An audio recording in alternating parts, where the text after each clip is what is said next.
Assalamualaikum warahmatullahi wabarakatuh. Nama saya Muhammad Yusuf Ansori, apoteker ahli pertama Puskesmas Pinang 2 di Kabupaten Pati. Saya adalah salah satu peserta Lasar CPNS tahun 2021 angkatan 18. Sebagai apoteker, saya harus bertanggung jawab terhadap distribusi obat terhadap pasien, mulai dari bagaimana pasien mendapatkan obat, bagaimana pasien menggunakan obat, bagaimana pasien untuk menyimpan obat, dan bagaimana pasien untuk membuang obat yang sudah tidak digunakan lagi. Oleh karena itu, untuk meningkatkan pelayanan kefarmasian yang lebih baik, pada kesempatan aktualisasi ini saya mengambil isu prioritas dengan judul Optimalisasi Pelayanan Informasi Obat dan Konseling. Untuk detail-detail kegiatan yang saya lakukan, mari kita simak video-video berikut ini. Kegiatan pertama, pembuatan forum pelayanan informasi obat dan konseling. Tahap 1, membuat draft forum pelayanan informasi obat dan konseling. Pembuatan draft forum pelayanan informasi obat dan konseling saya kerjakan dengan teliti dan tanggung jawab. Selain itu, ketika saya membuat draft forum pelayanan informasi obat dan konseling, saya kerjakan dengan penuh kesabaran, efektif dan efisien, supaya hasilnya bisa maksimal dan mudah untuk diimplementasikan.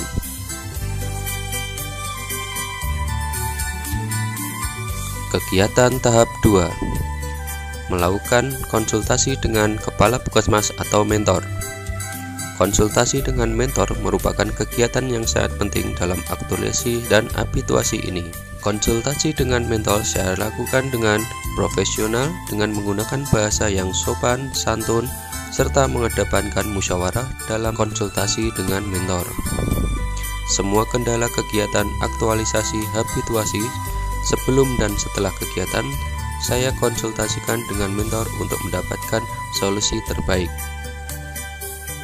Selain itu, ketika konsultasi, saya memberanikan diri untuk menyampaikan ide dan gagasan tentang kegiatan aktualisasi dan habituasi di puskesmas ini. Tahap ketiga, mencetak forum pelayanan informasi obat dan konseling. Draft forum pelayanan informasi obat dan konseling yang telah disetujui oleh mentor kemudian dicetak sesuai dengan kebutuhan. Kegiatan ini dilakukan dengan profesional, inovasi, efektif, kerja keras, disiplin, sehingga forum pelayanan informasi obat dan konseling dapat tercetak tepat waktu. Kegiatan kedua, sosialisasi dan publikasi tentang informasi obat melalui brosur, leaflet, atau buletin. Tahap 1, berkonsultasi dengan kepala puskesmas atau mentor.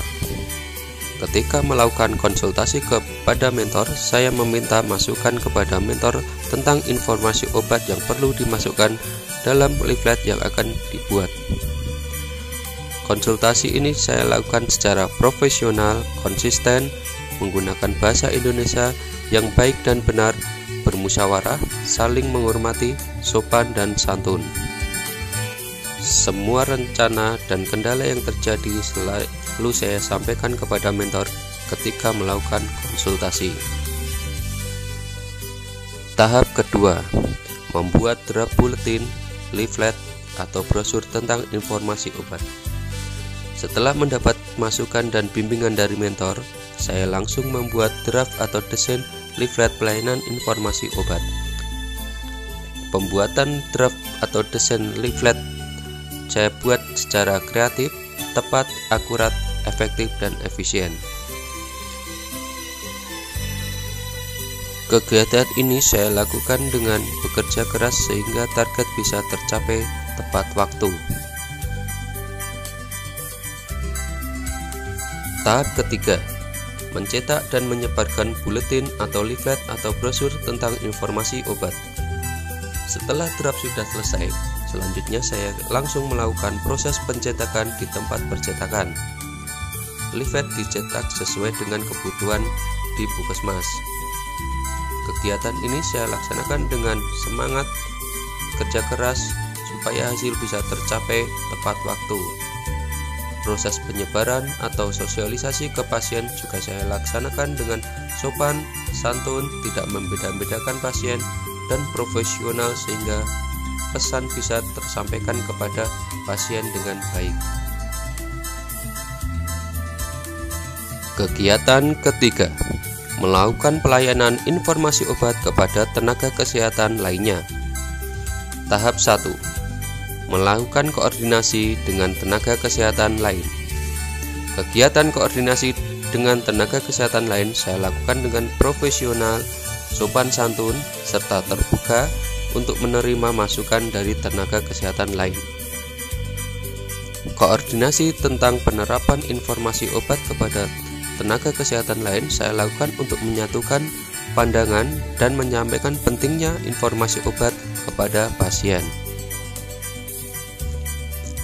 Tahap kedua, mencari sumber tentang informasi obat.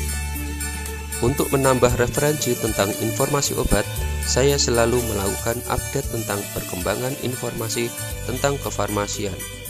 Kegiatan ini saya lakukan dengan bekerja keras, jujur, transparan, efektif, dan berorientasi pada mutu informasi obat. Dengan tersedianya jaringan internet di ruang farmasi, maka akan semakin mempermudah saya dalam mengikuti update tentang obat dan dapat selalu mengikuti perkembangan dunia farmasi. Tahap ketiga, melakukan pelayanan informasi obat kepada tenaga kesehatan lain. Kegiatan ini saya lakukan ketika ada tenaga kesehatan lain seperti dokter, perawat, atau bidan yang menghubungi saya untuk menanyakan tentang obat yang tepat, obat yang aman digunakan untuk pasien dengan keadaan tertentu.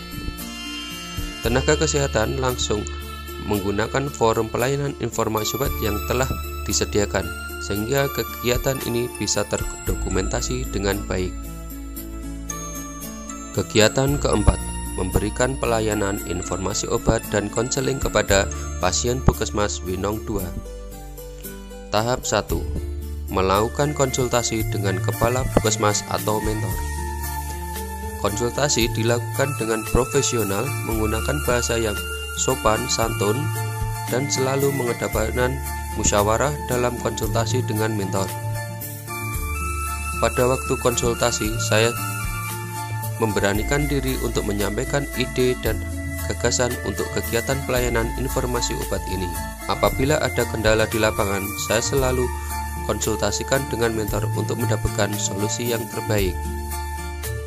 Tahap kedua, mempersiapkan tempat pelayanan informasi obat dan konseling kepada pasien Puskesmas Winong 2. Kegiatan ini saya lakukan dengan cara gotong royong dengan dibantu oleh tenaga kefarmasian lainnya. Saya juga mempersiapkan tempat pelayanan informasi obat dan konseling secara kreatif dan efektif untuk mendapatkan hasil yang maksimal. Ruangan pelayanan informasi obat dan konseling disetting senyaman mungkin untuk pasien, sehingga pasien akan merasa nyaman ketika mendapatkan pelayanan informasi obat dan konseling. Tahap ketiga, melakukan pelayanan informasi obat dan konseling kepada pasien Puskesmas Winong 2. Kegiatan ini dilakukan dengan profesional, sopan, santun, sepenuh hati, serta tidak membeda-bedakan pasien dalam memberikan pelayanan informasi obat. Pelayanan informasi obat dan konseling diutamakan untuk pasien lansia, pasien dengan penyakit kronis, serta pasien dengan penggunaan obat yang perlu mendapatkan pemantauan. Pada kegiatan ini, apoteker bekerja keras dan sabar menjelaskan tentang cara penggunaan obat, cara penyimpanan obat, serta efek samping yang mungkin muncul ketika terapi obat dilakukan. Selain itu, apoteker juga memberikan konseling tentang terapi penunjang atau terapi non-farmakologi untuk meningkatkan kualitas hidup pasien. Kegiatan kelima, membuat layanan informasi obat melalui media online WhatsApp. Tahap 1. Konsultasi dengan mentor tentang layanan informasi obat secara online. Konsultasi dengan mentor selalu saya lakukan dengan profesional, tanggung jawab, dengan menggunakan bahasa Indonesia yang baik dan benar, serta sopan santun, efektif dan efisien. Mentor selalu memberikan solusi jika terdapat kendala di lapangan ketika kegiatan dilakukan. Tahap 2. Melakukan publikasi tentang layanan informasi obat secara online. Pelayanan informasi obat secara online dilakukan melalui explainer yang ditempatkan di tempat tunggu pasien. Pembuatan explainer didesain dengan kreatif, inovatif, bekerja keras agar bisa selesai tepat waktu. Desain explainer juga menggunakan bahasa Indonesia yang baik dan benar sehingga mudah dipahami oleh pasien maupun keluarga pasien. Tahap 3. Melakukan layanan informasi obat secara online melalui WhatsApp. Pelayanan informasi obat bisa dilakukan setiap saat. Kegiatan ini saya lakukan secara profesional, tanggung jawab, sopan santun, sepenuh hati, serta tidak membeda-bedakan antara pasien umum maupun pasien BPJS. Ketika apoteker menerima pesan tentang permohonan informasi obat dari pasien, maka selanjutnya apoteker akan segera merespon pertanyaan pasien tersebut.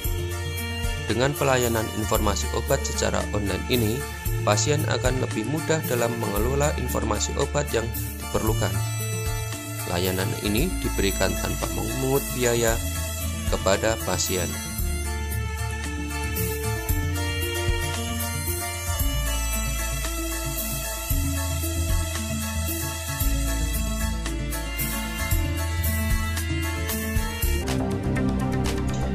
Demikianlah kegiatan-kegiatan yang saya lakukan selama aktualisasi habituasi di Puskesmas Winong 2 Kabupaten Pati.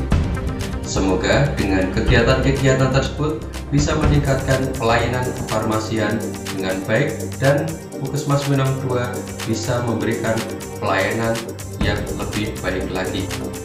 Jangan lupa tanya obat, tanya apoteker. Demikian, Assalamualaikum warahmatullahi wabarakatuh.